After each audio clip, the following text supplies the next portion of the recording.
So hello everyone, welcome to chemistry saga. और आज ये हमारा है ना बेसिक कंसेप्ट ऑफ केमिस्ट्री की सीरीज़ का थर्ड वीडियो है।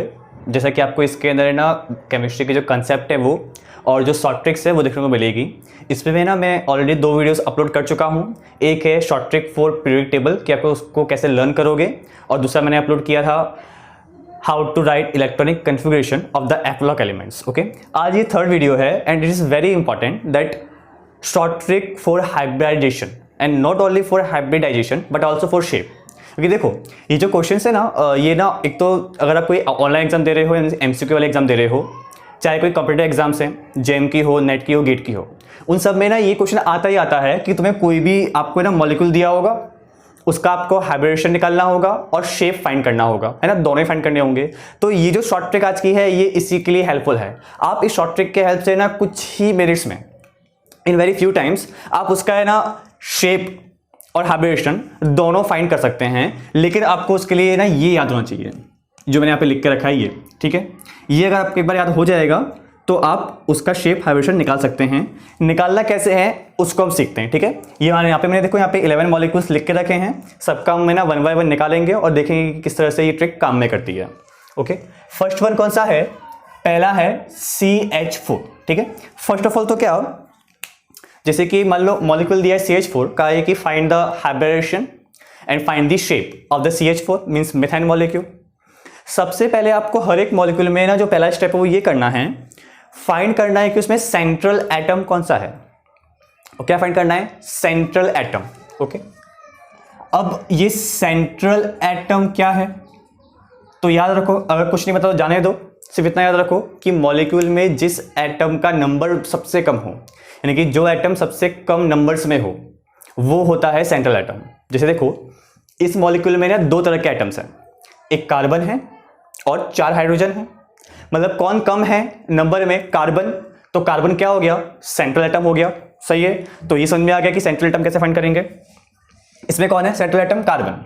फिर क्या करोगे, कार्बन का लिखोगे इलेक्ट्रॉनिक कन्फिगरेशन बट उसके आउटर मोस्ट ऑर्बिट का। इट मींस आपको कार्बन के वैलेंस इलेक्ट्रॉन फाइंड करने हैं, है ना। कार्बन का इलेक्ट्रॉनिक कन्फिगरेशन क्या होता है? आई मीन इलेक्ट्रॉनिक कन्फिगरेशन तो उसका होता है ये 1s2 2s2 2p2। क्यों? क्योंकि देखो उस कार्बन का एटॉमिक नंबर क्या है? 6 है, 6। तो यानी कि उसमें 6 इलेक्ट्रॉन्स हैं और उसका इलेक्ट्रॉनिक कन्फिगरेशन क्या होगा? 1s2 2s2 2p2। बट मैंने क्या कहा, हमें कौन से इलेक्ट्रॉन लेने हैं अपने ध्यान में? आउटर मोस्ट ऑर्बिट के, जो सबसे बाहर ऑर्बिट है, यानी कि उसे कहते हैं वैलेंस शेल, और उसमें रहे इलेक्ट्रॉन को हम बोलते हैं वैलेंस इलेक्ट्रॉन। इट मीन्स हमें यहाँ पे वैलेंस इलेक्ट्रॉन को काउंट करना है, ध्यान रखना, सारे इलेक्ट्रॉन काउंट नहीं करने हैं, ओनली वैलेंस इलेक्ट्रॉन। तो कार्बन एटम में वैलेंस शेल में आउटर मोस्ट ऑर्बिट में कितने इलेक्ट्रॉन हैं? 2 there are 4 electrons. Okay, 4, because देखो इसमें 2 तरह की ऑर्बिट है, एक 1 और एक सेकंड। तो सेकंड जो ऑर्बिट हुई वो क्या हुई? आउटर मोस्ट ऑर्बिट हुई। तो ये पता चल गया कि उसमें वैलेंस इलेक्ट्रॉन्स कितने हैं? 4 हैं। तो यहां लिख दो 1 2 3 4, हो गया। अब हमें कार्बन से किसको अटैच करना है? देखो तो मॉलिक्यूल में 4 हाइड्रोजन्स है, यहाँ पे जो 4 हाइड्रोजन हैं वो कार्बन से अटैच्ड है। अब तुम्हें ना ये याद रखना है आप लोगों को कि हाइड्रोजन कितने बॉन्ड फॉर्म करता है ना। ये चीज याद रखना, हाइड्रोजन हमेशा फॉर्म करता है ओनली सिंगल बॉन्ड, उसका केवल एक ही फ्रेंड होता है, वो एक ही से बॉन्ड बनाएगा। वेयर एज ऑक्सीजन कितने बॉन्ड बनाता है? 2 बॉन्ड, ठीक है। हाइड्रोजन 1, ऑक्सीजन 2, नाइट्रोजन 3, है ना। ये 3 याद रख लेना, इतने में काम हो जाएगा। Hydrogen 1, oxygen 2, nitrogen 3। तो हाइड्रोजन यहाँ पे कितने? 4 हैं। तो चारों हाइड्रोजन एक एक बॉन्ड बनाने वाले हैं, तो बना दो। ये रहा एक हाइड्रोजन, ये रहा दूसरा हाइड्रोजन, ये रहा तीसरा हाइड्रोजन, ये रहा चौथा हाइड्रोजन। हो गया, 4 हाइड्रोजन बना दिए मैंने, 4 इलेक्ट्रॉन से जोड़ दिए।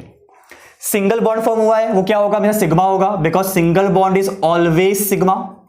अगर मान लो कहीं पे डबल बॉन्ड हो तो वहां पर एक सिग्मा 1 पाई होता है, ट्रिपल बॉन्ड हो तो वहां पे 1 सिग्मा 2 पाई होते हैं, बिकॉज सिग्मा 1 से ज्यादा कभी नहीं होगा, है ना।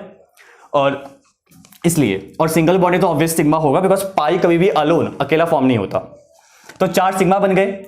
इतना करने के बाद में क्या करना है? नेक्स्ट स्टेप जो है वो है फाइंड करना है हमें हाइब्रिडाइजेशन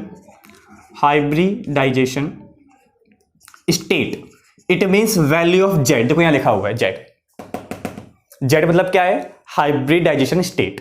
फॉर्मूला क्या है जेड का, सिग्मा प्लस लोन पेयर, लिख दो यहां पे sigma plus lone pair. Okay, अब मुझे ये बताओ यहां पे कितने सिग्मा दिख रहे हैं, देखो इसमें कितने सिग्मा हैं, they are 4 sigma, 1 2 3 4। And lone pair कोई दिख रही है क्या, कोई ऐसा इलेक्ट्रॉन है जो बच गया हो, नहीं है एक भी, है ना। इसके देखो वैलेंस में 4 इलेक्ट्रॉन थे और 4 के चारों ने बॉन्ड फॉर्म कर लिया है विद द हाइड्रोजन, मींस यहां पे कोई भी वैलेंस सॉरी लोन पेयर नहीं है, तो प्लस के क्या लिखोगे 0। आंसर क्या है 4। अब चेक कर लो Z इज इक्वल टू 4 पर कौन सा हाइब्रिडेशन होता है, sp3, आंसर आ गया। इनके इसका हाइब्रिडेशन क्या होगा, sp3। अब शेप देखो यहां पे लिखा हुआ है sp3 पे 0, मतलब क्या लोन पेयर है एक्चुअली ये। अगर sp3 पे 0 लोन पेयर है तो शेप क्या होगा, टेट्राहेड्रल। तो इससे यहां पे इसका शेप आ गया टेट्राहेड्रल, इसको शॉर्ट में हम लिखते हैं TH, टेट्राहेड्रल। अगर sp3 पे एक लोन पेयर होती तब क्या शेप होता, पिरामिडल। 2 लोन पेयर होती तो बेंट या वी शेप्ड, और 3 लोन पेयर होती तो लीनियर। समझ में आया ये ट्रिक कैसे काम में आएगी। पहला मॉलिक्यूल में क्या क्या करना है, पहले identify the central atom, right the valence electrons, फिर जितने यहाँ पे आपको दिख रहे हैं एटम जो अटैच करने हैं उन्हें अटैच करो, then find hybridization state sigma plus lone pair, find करो, यहां से आ जाएगा उसका हाइब्रिडेशन और कितने लोन पेयर हैं उससे आ जाएगा शेप। समझ में आ गया फर्स्ट मॉलिक्यूल। ओके, अब सेकंड पे आते हैं, थोड़ा और क्लियर होगा।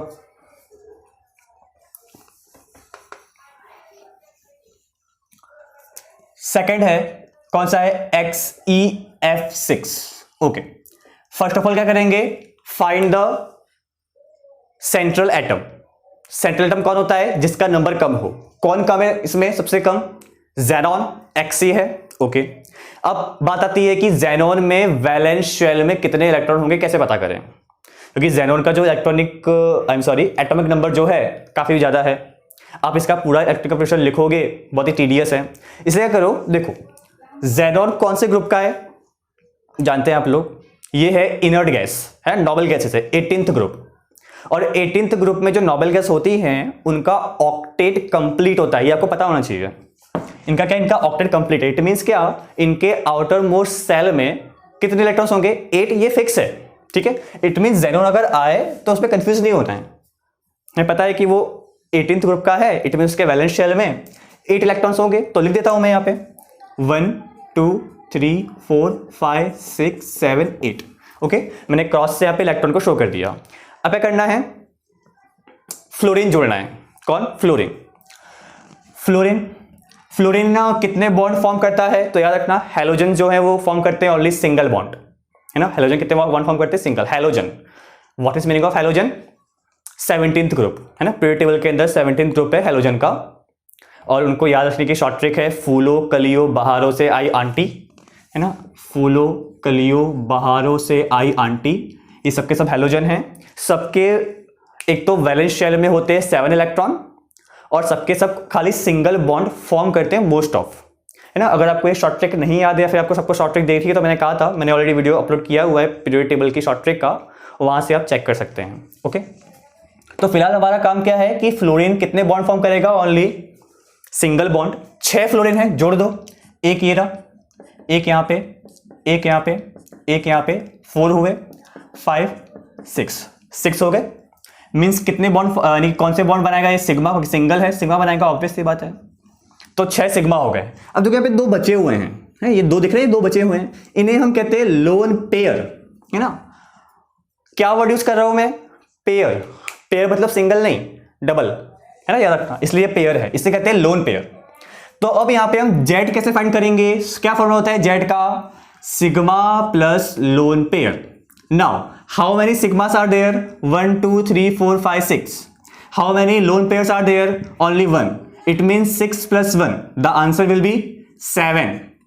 Now tell me at the 7, यहां पे कौन सा हाइब्रिडेशन है, ये sp3d, आंसर आ गया। पहला आंसर आ गया कि इसका जो हाइब्रिडाइजेशन होगा HB, वो क्या होगा, sp3d3 होगा, 7 पे आ गया। आगे इसका शेप क्या होगा, तो देखो एक लोन पेयर है, याद रखता हूं, 7 तो आया, sp3d3, it is correct. But एक लोन पेयर है, तो देखो तो यहां पर अगर एक लोन पेयर हो तो क्या शेप होता है, ऑक्टाहेड्रल। तो आंसर आ गया ऑक्टाहेड्रल, OH शॉर्ट फॉर्म है उसको लिखने का, ऑक्टाहेड्रल का आ गया आंसर। यानी कि HCF6 का हाइब्रिडेशन भी आ गया, शेप भी आ गया, समझ गए। सेकंड पूरा हुआ। थर्ड करते हैं, तीसरा क्या है, IF3। चलो इसे करते हैं IF3। फिर से सेंट्रल एटम फाइंड करना है, क्या होगा बताओ, कौन कम है नंबर्स में, आयोडीन है, आयोडीन होगा। अब प्रॉब्लम क्या आती है, आयोडीन के वैलेंस शेल में कितने इलेक्ट्रॉन होंगे, है ना, आउटर मोस्ट ऑर्बिट में कितने इलेक्ट्रॉन होंगे। तो कहा था मैंने आयोडीन कहां से बिलोंग करता है, हैलोजन फैमिली से। हैलोजन फैमिली के आउटर मोस्ट ऑर्बिट में कितने होते हैं इलेक्ट्रॉन, 7 होते हैं, ठीक है। हैलोजन में 7 क्योंकि वो 17th ग्रुप का है, और जेनॉन जो था वो था 18th ग्रुप का, इसलिए यहाँ पे 8 होते हैं, ठीक है। आप ग्रुप वाइज भी आ सकते हो, इसलिए पीरियोडिक टेबल का नॉलेज होना जरूरी है ना। तो आयोडीन कितने हैं यहाँ पे, 7 हैं, लिख दो 1 2 3 4 5 6 7 हो गया। 3 फ्लोरीन जोड़ने हैं, फिर से वही, फ्लोरीन कितने बॉन्ड फॉर्म करता है, ओनली सिंगल बॉन्ड बना दो, सिंगल यहाँ पे F, सिंगल यहाँ पे F, सिंगल यहाँ पे F, हो गए 3 जुड़ गए। तीनों ने बनाया सिग्मा सिग्मा सिग्मा। अब देखो ये एक लोन पेयर, याद रखना लोन पेयर में 2 इलेक्ट्रॉन लेने हैं, बिकॉज पेयर बोल रहे हैं हम लोग, ओके। लोन पेयर और ये एक और लोन पेयर, इट मींस इसका जेड क्या आएगा, आप देखो sigma plus lone pair, how many sigmas are there, 3, how many lone pairs are there, only 2, so 3 + 2 = 5, so Z की वैल्यू क्या आई है 5। तो इसका हाइब्रिडेशन क्या होगा देख के बताओ, 5 पे क्या है, sp3d, sp3d। शेप क्या होगा, तो sp3d पे कितने लोन पेयर हैं, 2 लोन पेयर। देखो तो sp3d पे 2 लोन पेयर, शेप क्या होता है, टी शेप, तो आ गया टी शेप्ड, हो गया, सिंपल है। इट मींस अगर आपको ये याद होगा, प्रैक्टिस से याद हो जाएगा अपने आप। और कुछ मॉलिक्यूल्स लेना, बैठना उनके साथ में, या फिर ये 10 सॉल्व करना, 11 सॉल्व करना, प्रैक्टिस होगी इससे, उससे ये अपने आप याद होंगे, ठीक है। हो गया, ये समझ में आ गया, ओके। आगे चलते हैं। वैसे भी ना हाइब्रिडेशन स्टेट अगर आपको फाइंड हो जाए तो वहां से ना उसका हाइब्रिडेशन क्या होगा ये निकालना काफी इजी है। इसकी भी क्या ट्रिक है मैं आपको बताता हूं, 2 मिनट रुकिए। 4th वन करते हैं अपने सॉल्व। कौन सा है 4th वन, देखो ये थोड़ा डिफरेंट है, ये चार्ज स्पीसीज है, आयन है, देख रहा है NH4+। जब चार्ज स्पीसीज हो तब क्या करेंगे, इसे देख लेते हैं पहले। देखो रूल तो वही रहेगा, सारे स्टेप सेम हैं, कुछ डिफरेंट नहीं है। फर्स्ट रूल क्या था, आइडेंटिफाई द सेंट्रल एटम। कौन होगा यहां पर, नाइट्रोजन होगा क्योंकि वो नंबर्स में कम है, ओके।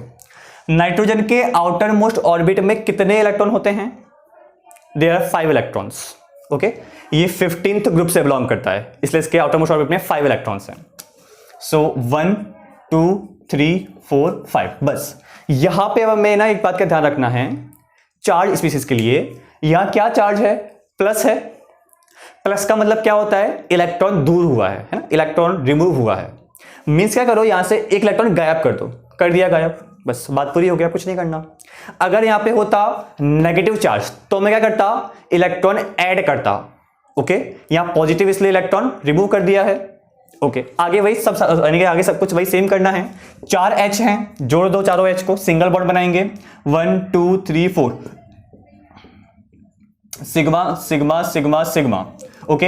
इसका जेड क्या आया, सिग्मा प्लस लोन पेयर के फॉर्मूले से आएगा सिग्मा 4। एक बात और, जेड 4 आ गया ना, अगर जेड भी आपको मिल गया है ना तो HB यानी कि हाइब्रिडेशन निकालना बहुत इजी है। क्योंकि देखो इस 4 का मतलब क्या होता है कि वहां पे 4 ही ऑर्बिटल होने चाहिए। तो 4 ऑर्बिटल कौन से होंगे, एक तो होगा S और 3p, sp3 दिख रहा है, 3p हैं, एक S है, तो 4 नहीं हो गया, और 4 पे आ गया sp3। यानी कि अगर आप ये निकाल लेते हो Z, तो यहां से तो आपको ना Z पर से कौन सा हाइब्रिडेशन कहां पे आ रहा है ये याद करने की जरूरत नहीं है, ये तो आ जाएगा। मान लो कि आपका Z आया 5, है ना, 5 आया, तो शुरू करो, शुरू करना है S से।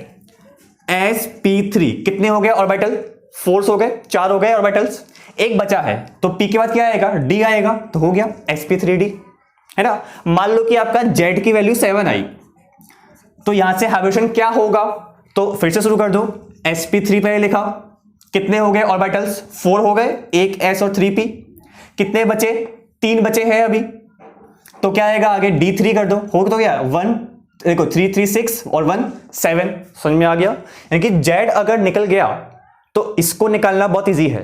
अब आगे में खाली याद ये करना है कि कितने लोन पेयर पे कौन सा शेप आता है, उसके लिए आपको ये याद करना है। ओके, तो देखो यहां पे आ जाओ फिर से NH4+ पर। हाइब्रिडेशन आया क्या, sp3। क्या यहां पे कोई लोन पेयर प्रेजेंट है? नहीं है। तो sp3 without lone pair, zero lone pair, क्या शेप है? टेट्राहेड्रल। तो देखो शेप आ गया हमारा, क्या आया? टेट्राहेड्रल। समझ में आ गया कि 4 स्पीसीज को हम कैसे करेंगे। ओके, आगे एक और करते हैं, 5th क्या है? SO4-2। क्या करेंगे? पहले सेंट्रल एटम पहचानेंगे, सल्फर। सल्फर है, उसके आउटर मोस्ट ऑर्बिट में कितने इलेक्ट्रॉन होंगे?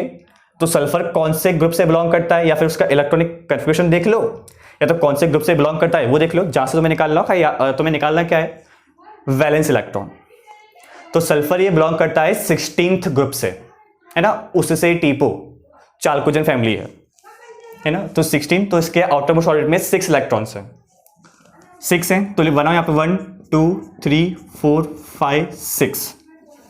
लेकिन ये 4 स्पीसीज है, क्या करोगे?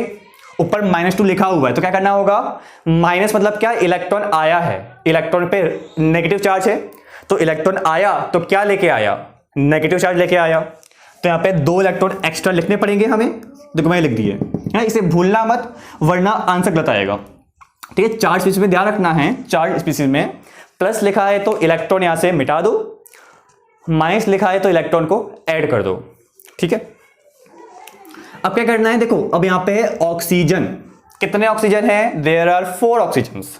Now how many bonds form by oxygen? Oxygen हमेशा बनाता है 2 बॉन्ड, याद रखना। और 2 बॉन्ड बन रहे मीन्स क्या? एक सिग्मा बनने वाला है और एक पाई बनेगा। बना दो। एक यहां देखो, ये ऑक्सीजन, एक ऑक्सीजन, दूसरा वाला, ये तीसरा वाला, ये चौथा वाला। हो गया? समझ में आ रहा है क्या कर रहा हूं मैं? एक ऑक्सीजन कितने बॉन्ड बनाता है? 2 बॉन्ड। तो उसे 2 इलेक्ट्रॉन चाहिए होंगे ना, एक तो चाहिए ही होगा, तो 2 इलेक्ट्रॉन ये रहे। एक ऑक्सीजन यहां से 2 बनाया, इसने 2, इसने 2, इसने 2। अब 2 में से ना एक सिग्मा है, एक पाई है। यहां भी एक सिग्मा, एक पाई, एक सिग्मा, एक पाई, एक सिग्मा, एक पाई। समझ में आ गया इतना? नेक्स्ट हमें क्या करना है? वही जो हमारा रूल था, निकालना है जेड। क्या होता है formula? Sigma plus lone pair. How many sigmas are there? खाली सिग्मा दिखना, पाई नहीं। पाई से तो मेरे को लेना देना है ही नहीं इसके अंदर। सिग्मा कितने हैं? 1 2 3 4। क्या कोई लोन पेयर है? लोन पेयर क्या होता है? जो इलेक्ट्रॉन बच गए हो, है ना। पाई लोन पेयर नहीं होता है, उसको लोन पेयर में मत गिनना, बिकॉज पाई तो जो है वो बॉन्डिंग में पार्टिसिपेट कर रहा है। एक्चुअली लोन पेयर का मतलब ये होता है कि ऐसे इलेक्ट्रॉन्स जो बॉन्डिंग में पार्टिसिपेट ना करते हो, है ना, बॉन्ड ना फॉर्म करते हो। तो यहां तो ये पाई है, लोन पेयर नहीं है। Pi and lone pair both are different things. तो लोन पेयर तो यहाँ पे 0 है, क्योंकि यहाँ पे तुम्हें कोई भी इलेक्ट्रॉन खाली नहीं दिख रहा होगा, है ना। ऐसा कोई इलेक्ट्रॉन है जो खाली पड़ा हो? कोई नहीं है। तो लोन पेयर 0 है। क्या आंसर आएगा यहाँ पे? 4। ओके, तो 4 पे क्या होता है हाइब्रिडेशन? अभी मैंने बताया था sp3 एक ऑर्बिटल और p की 3 ऑर्बिटल। करेक्ट है, sp3 देख लो, 4 पे sp3। क्या कोई लोन पेयर था? नहीं था। तो लोन पेयर नहीं है तो क्या शेप होगा उसका? उसका शेप होगा टेट्राहेड्रल। आ गया आंसर, टेट्राहेड्रल। ओके, तो ये समझ में आ गया, SO4-2। नेक्स्ट आगे एक आध 2 और करते हैं, है ना। फिर आप लोग है ना इसको बाकी के प्रैक्टिस में कर लेना, होमवर्क में। और कोई भी ना आए तो कमेंट कर देना, मैं आपको नेक्स्ट वीडियो में सॉल्व करवा दूंगा, है ना, फॉर श्योर। आगे क्या है? आगे SF6 खुद कर लेना, BrF4 में ये करवा देता हूं, 8वां। ओके, 8 देख लो, क्या लिखा है? XeO2F2, है ना। हमें XeO2F2 का निकालना है शेप और हाइब्रिडेशन। क्या करेंगे? First rule, identify the central atom. कौन होगा? जिसका नंबर सबसे कम हो। इसमें 3 तरह के एलिमेंट्स हैं, ज़ेरॉन, ऑक्सीजन, फ्लोरीन। सबसे कम कौन है? ज़ेरॉन है, उसे पकड़ो। ओके, ज़ेरॉन क्या है? इनर्ट गैस का है। उसके आउटर मोस्ट ऑर्बिट में कितने इलेक्ट्रॉन होंगे? 8 होंगे। It belongs to 18th group. बना दो, 1 2 3 4 5 6 7 8 हो गया, 8। अब क्या करना है, बाकी के एटम से जोड़ने हैं। यहां पे हमें 2 ऑक्सीजन को जोड़ना है और 2 फ्लोरीन जोड़ने हैं। तो देखो ऑक्सीजन कितने बॉन्ड फॉर्म करता है, 2 बॉन्ड्स। एक ऑक्सीजन ये रहा, दूसरा वाला ये रहा, सही है। जिसमें से एक बॉन्ड सिग्मा होगा, दूसरा पाई होगा, एक सिग्मा होगा, दूसरा पाई होगा। अब कौन बचा, फ्लोरीन। 2 फ्लोरीन है, जोड़ दो, एक ये रहा, एक ये रहा। और फ्लोरीन तो खाली सिंगल बॉन्ड फॉर्म करता है, कौन सा होगा वो, सिग्मा। अब देखो यहां पे 2 बचे हुए दिख रहे हैं, ये दो क्या है, लोन पेयर है ना। अब निकालते हैं Z, sigma plus lone pair. कितने सिग्मा दिख रहे हैं, सिग्मा गिनना खाली, 1 2 3 4। कितने लोन पेयर दिख रहे हैं, केवल एक दिख रहा है, ये लोन पेयर जो बच गया इलेक्ट्रॉन, 1। 4 + 1 कितना होगा, 5 मतलब कौन सा होगा हाइब्रिडेशन, खुद निकाल लो, sp3। 4 ऑर्बिटल यूज हो गए, आगे क्या आएगा, d, तो sp3d आ गया, sp3d। sp3d पे देखो एक लोन पेयर था, तो शेप क्या होगा, सीसॉ है, तो इसका शेप जो होगा वो आएगा सीसॉ। समझ गए। तो इस तरह से हमने ये वाला भी सॉल्व कर लिया। बाकी क्या आप खुद सॉल्व कर सकते हो, खुद सॉल्व करना बाकी का। और मुझे कमेंट सेक्शन में बताना कि जो ये 10th है I3 माइनस और जो 11th है उसका आंसर कमेंट करना है ना। बाकी सभी सॉल्व करना, ना आए तो आप वो भी कमेंट कर देना, मैं आपको नेक्स्ट वीडियो में करवा दूंगा। बट इनके आंसर्स कमेंट करना, ठीक है, स्पेशली ये I3 माइनस का और NO2 माइनस का। ओके,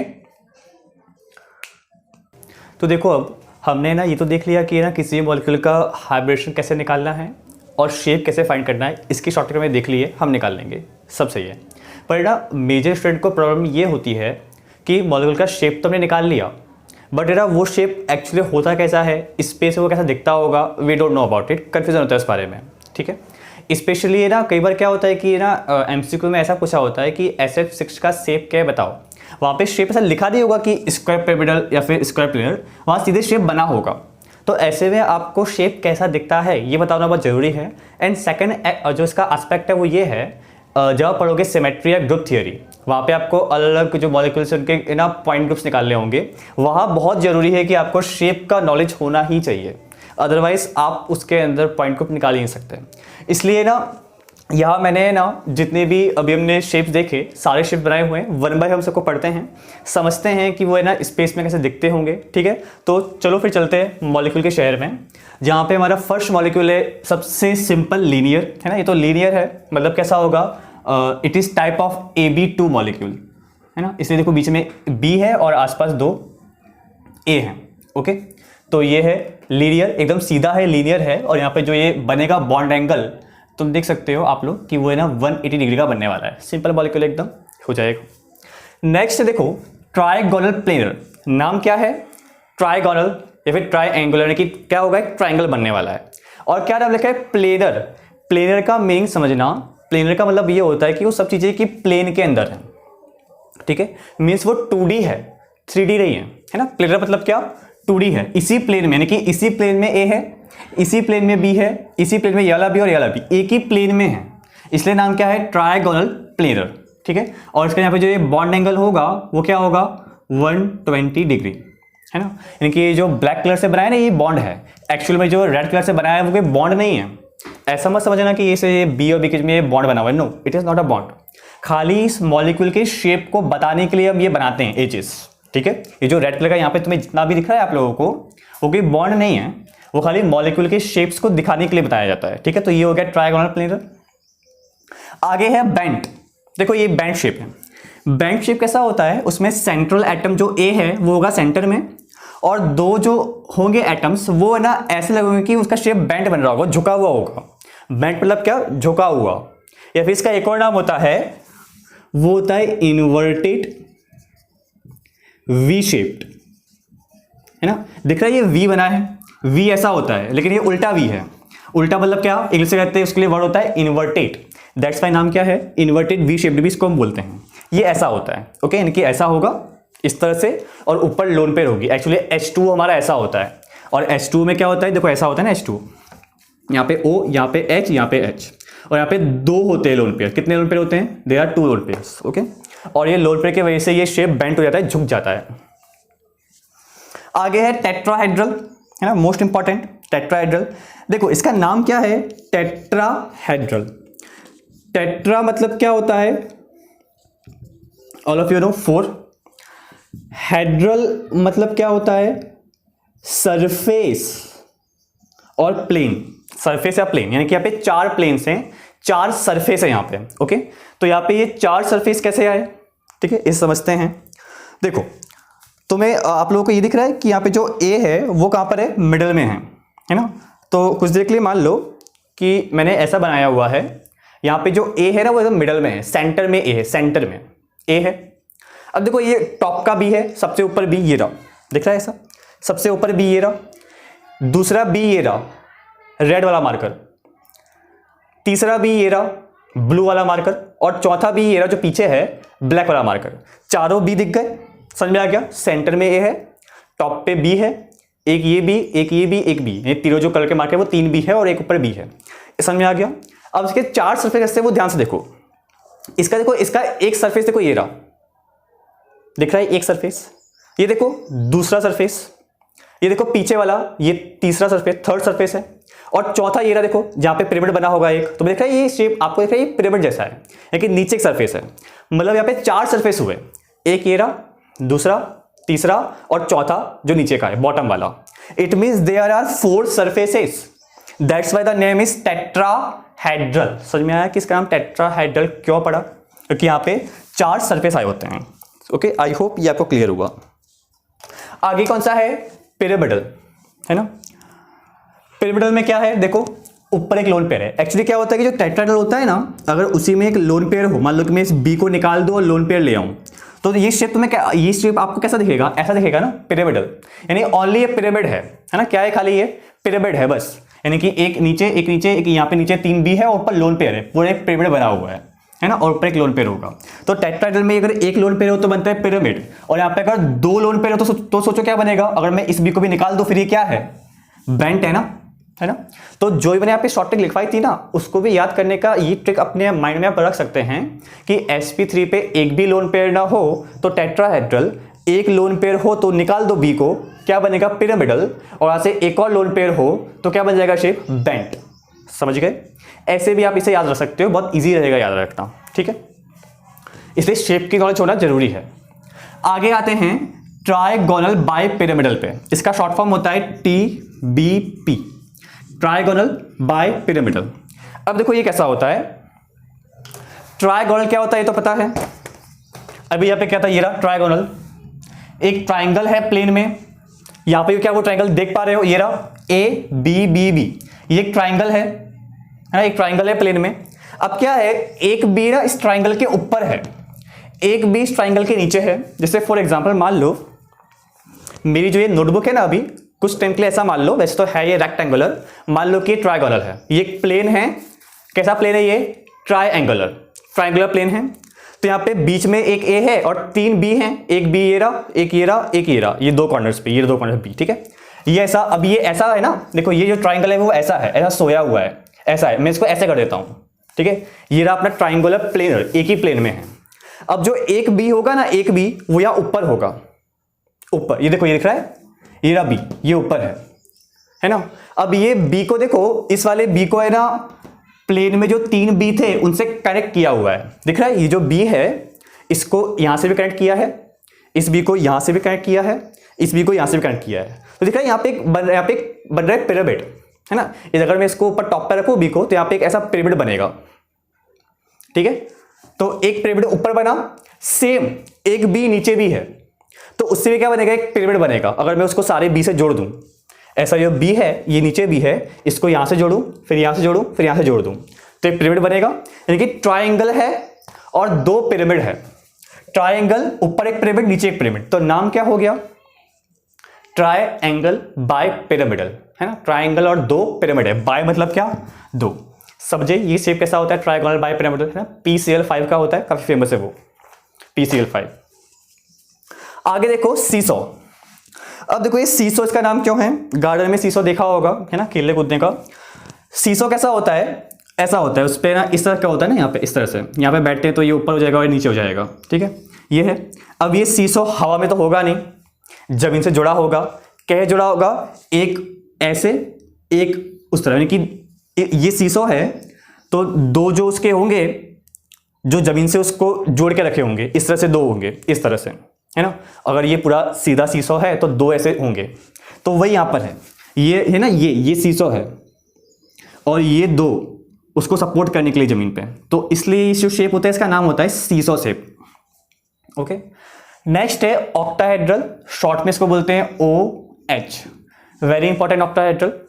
इसका नाम क्या ऑक्टाहेड्रल है, देखो फिर से, ऑक्टा मतलब क्या 8, हेड्रल मतलब क्या सरफेस, इट मीन्स ऑक्टाहेड्रल में 8 सरफेसेस होंगी, कितनी होंगी 8, है ना। और ये पता होना बहुत जरूरी को कैसे होंगे, उसका शेप प्रेडिक्ट करना आना चाहिए, ये कई जगह काम आता है ना। ये काम में आएगा एक CFT में भी, क्रिस्टोफर फील्ड थ्योरी में भी, जहाँ पे इसका डिस्टॉर्शन होगा, इवन जॉन टेलर इफेक्ट में। देखो कैसा होता है, इस ऑक्टाहेड्रल का एक और नाम होता है, मैं वो यहाँ लिखता हूँ तो थोड़ा और समझ में आएगा, उसका एक और नाम होता है square pyramidal, sorry square by pyramidal. क्या नाम होता है, स्क्वायर बाय पिरामिडल, यानी कि ये देखो ये एक स्क्वायर है, यानी सेंटर में A और 4 B, ये मिलके एक स्क्वायर बना रहे हैं, है ना। फॉर एग्जांपल मान लो कि जो मेरी नोटबुक है ये स्क्वायर है, तो बीच में एक A है सेंट्रल एटम और 4 B हैं, एक ये रहा, एक ये रहा, एक ये रहा, एक है, इसके जो चारों कॉर्नर्स हैं वो 4 B हैं, तो देखो ये बन गया स्क्वायर, है ना। देखो ये रहा स्क्वायर प्लेनर, ये पढ़ लिया यहीं पे, तो ये हो गया स्क्वायर प्लेनर, ये रहा स्क्वायर प्लेनर। देखो ये स्क्वायर है और यहाँ पे मैंने एक बी रखा है, अब इस बी को क्या करो, स्क्वायर के चारों कॉर्नर से ना अटैच कर दो, जैसे यहाँ पे किया है, देख रहा है ये 4 बी है, स्क्वायर प्लेयर है, एक बी ऊपर है। अब जैसे आप बी को चारों कॉर्नर से अटैच करोगे ना, तो आपको एक पिरामिड बनता दिखेगा, इमेजिन करना है, थोड़ा टफ है पर इमेजिन करना, एक पिरामिड बनता हुआ यहाँ पे शो होगा। अगर आप ऊपर वाले टॉप के बी को चारों कॉर्नर के बी से अटैच करेंगे तो यानी कि एक पिरामिड वहाँ बन गया। एक पिरामिड बना मतलब क्या, शेप हो गया स्क्वायर पिरामिडल हो गया। ये क्या है, स्क्वायर बाय पिरामिडल, मतलब यहाँ पे स्क्वायर है, ऊपर एक बी है जिससे ऊपर एक पिरामिड फॉर्म हो रहा है, नीचे भी एक बी है जहां से नीचे भी एक पिरामिड फॉर्म हो रहा है, दिख रहा है, ये स्क्वायर प्लेनर, ऊपर एक बी जहां से फॉर्म होगा पिरामिड, नीचे एक बी जहां से फॉर्म होगा पिरामिड, है ना। समझ में आ रहा है, जैसे देखो, सॉरी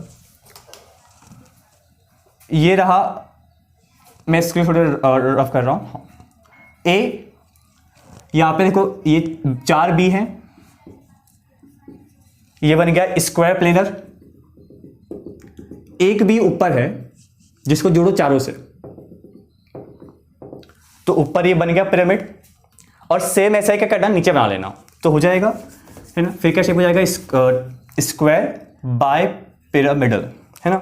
अब यहाँ पे ना ऑक्टाहेड्रल नाम क्यों है ये समझते हैं। यहाँ पे 8 सरफेस कैसे आई, देखो जब एक ऊपर पिरामिड बनाओगे ना चारों कॉर्नर के बीच से अटैच करने पर, तो वहां पे आपको 4 सरफेस दिखेगी। एक तो सरफेस होगी ये वाली, दूसरी ये वाली, तीसरी ये वाली और चौथी ये वाली, यानी कि ऊपर के पिरामिड में 4 सरफेसेस हैं।